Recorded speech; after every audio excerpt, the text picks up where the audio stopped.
Halo teman-teman, kembali lagi bersama Kamar Film. Kali ini kita akan membahas sebuah film sci-fi rilisan tahun 2008 berjudul City of Ember. Film ini banyak di-request di kolom komentar, jadi semoga saja saya bisa membacakan dengan sebaik-baiknya. City of Ember menceritakan tentang sebuah kota yang terancam mengalami kegelapan total, di mana tak ada lagi cahaya yang bisa menerangi mereka, termasuk matahari. Sebelum kita masuk ke dalam pembahasan, saya mau mengingatkan kalau ini adalah sebuah konten spoiler. Jadi untuk kalian yang belum menonton filmnya, alangkah lebih baik untuk menonton dulu filmnya. Karena pengalaman menonton film secara utuh akan jauh lebih baik dari sekadar mendengar konten alur cerita. Tapi balik lagi ke kalian masing-masing, kalian pasti tahu mana yang terbaik untuk kalian. Jadi langsung saja kita mulai ulas alur cerita filmnya.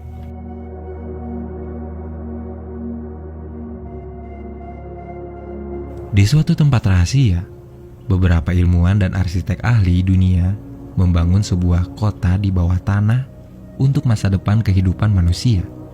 Orang-orang di bawah sana tak akan mengetahui apapun tentang kehidupan bumi. Semua rahasia disimpan dengan rapi di sebuah kotak yang sudah diset untuk 200 tahun, tidak bisa terbuka. Tapi akan terbuka jika situasi begitu genting. Kotak itu diserahkan dari generasi ke generasi lainnya oleh wali kota. Lalu, setelah 150 tahun, kotak itu mulai terlupakan dan tak ada seorang pun yang mengetahui keberadaan kotak itu. Sampai akhirnya, kotak itu terbuka sendiri setelah 200 tahun berlalu. Di mana seharusnya manusia-manusia yang hidup di kota bawah tanah itu mengetahui kalau kota sudah saatnya ditinggalkan. Kota di bawah tanah itu bernama Ember, sebuah kota yang tak pernah bertemu dengan matahari. Sepanjang hari mereka hanya diterangkan oleh cahaya lampu, yang satu-satunya hal paling berguna untuk kehidupan mereka. Wali kota yang saat ini menjabat tak tahu di mana kotak itu berada. Bahkan dia menyembunyikan kalau kota akan segera hancur. Ia tak ingin warganya menjadi panik karena tak ada jalan keluar dari Ember. Di kota Ember, setiap anak ketika mereka lulus sekolah dasar, mereka akan dibagikan sebuah pekerjaan yang mereka ambil dari kantung yang wali kota itu bagikan. Apapun yang mereka dapat, itulah pekerjaan mereka yang akan mereka jalani sampai tua, bahkan mungkin sampai meninggal. Ada seorang anak perempuan bernama Lina yang sangat menginginkan pekerjaan untuk menjadi pengantar surat. Tapi sayang, ia malah mendapatkan pekerjaan yang sama sekali tak ia inginkan. Ia mendapatkan pekerjaan sebagai pekerja di generator, satu-satunya daya yang menghidupkan lampu di kota Ember selama 200 tahun. Lina akhirnya mencoba menukarkan pekerjaannya dengan seorang laki-laki bernama Dun yang mendapatkan pekerjaan sebagai pengirim pesan. Sontak saja Dun sangat menyetujuinya karena ia pun sangat ingin bekerja di generator. Karena ayahnya dahulu bekerja di sana, ia ingin menyelamatkan Ember dari kegelapan. Akhirnya, Lina dan Dun mendapatkan pekerjaan yang ia impikan selama ini. Lina tinggal bersama neneknya yang berumur sudah tua, dan juga seorang adiknya bernama Pupi yang masih begitu kecil. Ibu dan ayahnya sudah lama meninggal. Jadi, Lina harus menjaga neneknya dan juga adiknya seorang diri. Setiap malam, untuk membuat adiknya tertidur, Lina selalu memutar sebuah perekam suara telepon di mana itu adalah pembicaraan ayah dan ibunya sebelum mereka meninggal. Suara kedua orang tuanya memang langsung akan membuat Poppy tertidur.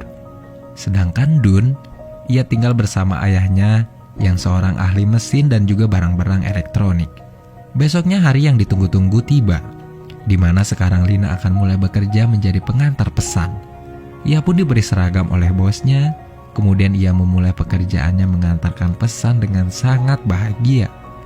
Begitupun Dun yang memulai bekerja di sebuah generator. Meskipun keadaan di sana sangat kumuh dan gelap, tapi Dun begitu cinta dengan pekerjaannya. Bekerja atas apa yang kita cinta, atas apa yang kita mau, memanglah salah satu anugerah terindah yang didapat oleh manusia. Suatu ketika saat Lina mengantarkan pesan pertamanya, di sana tiba-tiba ada seseorang dari luar rumahnya seperti habis menghindar dari sesuatu. Ia bicara kalau ia melihat sebuah binatang yang begitu besar di kegelapan sana, di tempat di mana tak ada yang boleh seorang pun warga Ember untuk melewatinya. Karena jika ada warganya yang tertangkap keluar dari perbatasan, ia akan langsung dimasukkan ke dalam penjara. Dun sibuk menambal semua pipa yang bocor di sana. Akhir-akhir ini banyak pipa yang bocor, tapi pipa-pipa itu tak ada penggantinya. Jadi kebocoran itu akan terus ditambal dan tak akan pernah diganti. Sebenarnya Dun belum pernah melihat generator itu seperti apa. Apakah memang sangat besar seperti apa yang diceritakan banyak orang, atau justru malah sebaliknya? Suatu ketika, Dun iseng menjelajahi terowongan di bawah tanah itu seorang diri dengan hanya menggunakan petanya.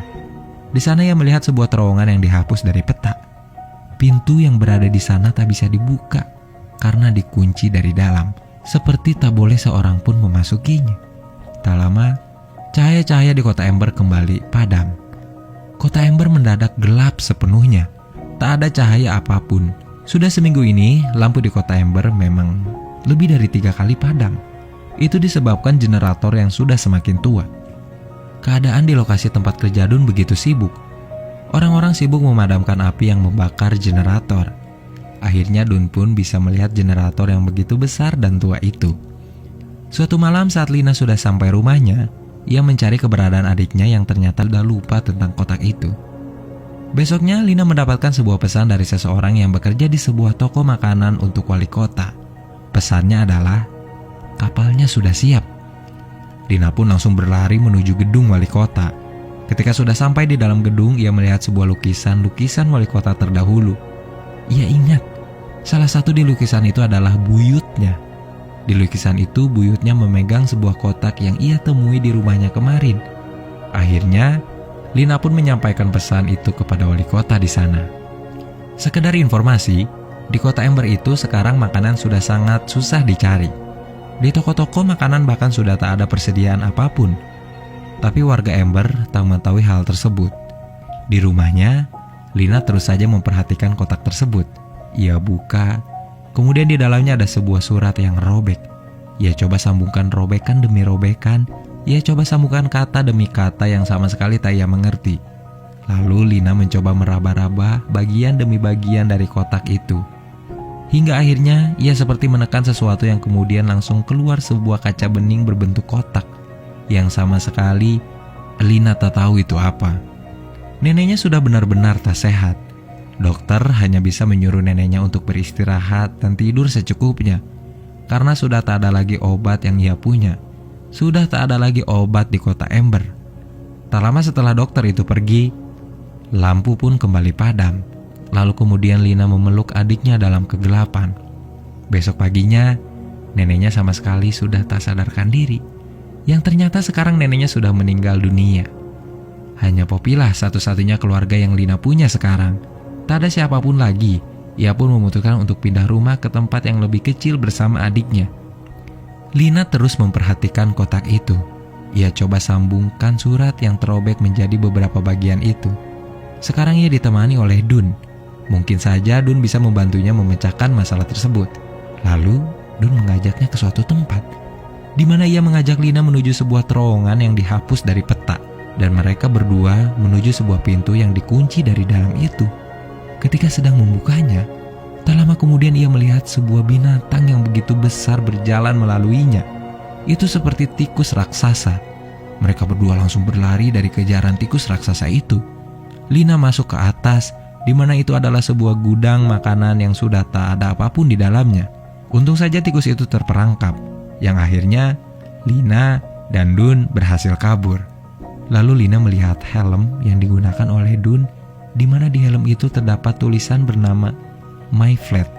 Dun menjelaskan kalau pengguna helm itu yang bernama My Flat, menurut informasi, tenggelam di dasar pipa dan tak bisa diselamatkan. Ternyata My Flat adalah nama dari ayahnya Lina. Lina langsung menanyakan hal tersebut ke seseorang yang sebelumnya dekat dengan ayah dan ibunya. Mungkin saja ada hal yang bisa membantunya dalam memecahkan kotak tersebut. Kemudian, orang itu menunjukkan suatu tempat yang tersembunyi. Ia menjelaskan kalau waktu itu ayahnya mencari jalan keluar dari Ember menggunakan kereta yang ada di sana. Ayahnya memang yakin ada jalan keluar dari Ember menuju suatu tempat yang bisa menjamin kehidupan. Tapi ayahnya justru malah meninggal dan tak pernah kembali. hanya helmnya yang bisa diselamatkan. Lina langsung mencari Dun di tempat kerjanya. Kemudian mereka berdua akhirnya sekarang masuk ke pintu terowongan yang dihapus dari map itu.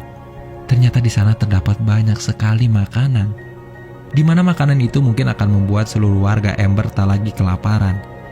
Dalang dari itu semua ternyata adalah wali kotanya sendiri, di mana ia menyimpan semua makanannya hanya untuk dirinya sendiri. Mereka berdua begitu kecewa atas apa yang dilakukan oleh wali kotanya, oleh pemimpinnya.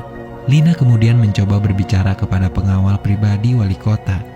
Ia menjelaskan apa yang ia lihat tentang wali kota yang menimbun semua makanan warga Ember. Sialnya, pengawal wali kota itu pun memang salah satu bagian dari rencana wali kota. Lina langsung diinterogasi oleh wali kota yang sedang asik memakan makanannya. Wali kota di sana melihat sebuah kotak yang dibawa oleh Lina. Untung saja cahaya dari kota Ember mendadak padam yang membuat Lina langsung bisa melarikan diri. Sekarang, para polisi pun mengejar Dun ke rumahnya. Dun langsung melarikan diri, berlari ke sebuah rumah kaca di ujung kota Ember, tempat di mana Lina menantinya di sana. Di sana mereka berdua masuk ke sebuah ruangan rahasia di mana terdapat kereta yang sudah lama tak terpakai. Dun tahu itu adalah kereta bikinan ayahnya, karena ayahnya pernah bercerita tentang hal tersebut. Mereka berdua pun langsung pergi dari sana menggunakan kereta ke suatu tempat yang entah arahnya kemana. Lalu kemudian mereka pun sampai di ujung rel kereta tersebut. Sedangkan di kota, para warga sedang merayakan acara tahunan kota Ember yang dipimpin langsung oleh sang wali kota yang merasa kepemimpinannya berhasil membuat Ember menjadi lebih baik. Di sana, Dun dan Lina mencoba menyatukan kedua kunci yang berasal dari kotak itu, di mana salah satu kuncinya memang dicuri oleh Lina dari sang wali kota ketika akan melarikan diri tadi. Dun tahu mereka harus pergi ke generator, tapi mereka berdua kembali ke kota untuk menjemput adiknya Lina dahulu. Kini mereka bertiga tepat di depan pintu generator yang terkunci. Lina coba mencari-cari sesuatu di ruangan itu yang mungkin saja bisa membuka pintu tersebut. Yang akhirnya ia tahu kuncinya ada di belakang loker, karena ia ikuti tanda dari catatan dari kotak tersebut yang sama dengan desain bangunan di sana. Dun mencoba membalikan loker itu. Di dalamnya ternyata masih banyak loker-loker yang lain. Mereka tahu itu bukanlah loker, tapi sebuah perahu. Lalu mereka berdua mencoba memutar tuas yang ada di dekatnya, dan perahu-perahu tersebut seperti berjalan sendiri mengikuti rel kecil di bawahnya. Bahkan kini perahu-perahu itu masuk ke ruang generator di mana pintunya otomatis terbuka. Lalu perahu-perahu itu seperti membuat formasi yang lalu dengan sendirinya masuk ke dalam sebuah sungai yang ada di sana. Tapi kincir besar yang ada di sana langsung menghancurkan perahu tersebut. Ada sesuatu yang salah, sesuatu yang mungkin harus kembali dipecahkan oleh mereka berdua. Lalu mereka mencoba membuka sebuah pintu yang kuncinya bisa dibuka dengan kedua kunci yang berasal dari kotak Lina, di mana yang satunya berasal dari sang wali kota yang Lina curi. Mereka bertiga pun masuk ke dalam dan menaiki tangga menuju pusat pengendali generator tersebut. Generator yang begitu besar. Lalu mereka pun menyalakan generator itu dengan kedua kunci, di mana hal itu yang membuat kincir-kincir yang menghalangi perahu tadi kembali berputar. Tapi kemudian kincir itu seketika berhenti kembali. Dibantu teman kerja Dun yang sudah tua bernama Sul, Dun memperbaiki kincir itu. Tapi lonjakan dayanya begitu kuat sampai-sampai memecahkan lampu-lampu yang berada di kota Ember. Bahkan air-air kotor pun mulai memasuki kota Ember. Wali kota itu seketika takut. Ia tahu kota Ember akan segera berakhir. Sang wali kota langsung pergi dari sana masuk ke tempat di mana ia kumpulkan semua makanan warga Ember. Tapi ternyata di dalam sana ada sebuah tikus raksasa yang ternyata selama ini diam di sana. Dun, Lina, dan adiknya akhirnya menaiki perahu tersebut. Sedangkan Sul diam di sana menjaga agar kincir itu bisa terus bergerak. Akhirnya mereka bertiga berhasil melewati kincir. Perahunya terus berjalan dengan sangat cepat melewati gua yang berkelok-kelok. Sampai akhirnya mereka terhempas ke sebuah air yang begitu tenang. Lalu mereka pun sampai di ujung sungai itu, di mana di sana ia melihat sebuah kotak yang berisikan korek api yang pertama kalinya ia lihat. Mereka mengikuti sebuah panduan untuk menyalakan korek itu. Dengan cahaya yang mereka punya, mereka berjalan pelan-pelan ke atas, lalu membuka pintu di sana. Di sana ada jalan keluar yang entah itu menuju mana. Ternyata, sekarang mereka berada di daratan bumi yang sama gelapnya dengan kota Ember. Di depan mereka ada mobil yang mungkin sudah ratusan tahun tak pernah terpakai. Mereka kembali frustasi. Kegelapan adalah hal yang paling mengerikan untuk mereka. Padahal mereka sudah berusaha. Bahkan mungkin mereka berpikir mereka akan bertemu dengan tempat yang lebih baik dan tempat yang lebih terang. Tapi beberapa saat kemudian, terlihat kilauan cahaya berwarna kekuning-kuningan yang berasal dari matahari yang mulai terbit. Itulah pertama kalinya mereka melihat cahaya matahari. Di sebuah lubang, mereka bahkan bisa melihat kota Ember di bawah sana. Lalu mereka mencoba mengirimkan sebuah batu berisikan pesan yang mereka tulis. Yang untung saja, batu itu jatuh dan dibaca oleh orang yang benar, yaitu ayahnya, Dun. Seseorang yang memang sudah mencoba keluar dari kota Ember bersama ayahnya Lina, namun gagal. Untung saja anak mereka berhasil keluar dari kegelapan. Lalu film pun selesai.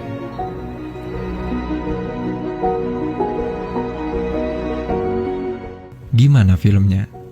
Film yang dirilis lebih dari 12 tahun lalu ini sangatlah mendebarkan sekaligus mengharukan. Selain efek visual yang sangat memanjakan mata, juga akting para pemain yang sangat patut diacungi jempol. Apalagi konsep ceritanya memang sangat unik dan seru untuk terus diikuti. Gak tahu gimana kelanjutannya kehidupan Lina dan Dun di dataran bumi sana. Atau tidak ada yang tahu juga bagaimana keberlangsungan hidup warga Ember di bawah sana. Tapi kalau dilihat di akhir film, ayahnya Dun berhasil mendapatkan pesan yang ia dapat dari anaknya dari atas sana.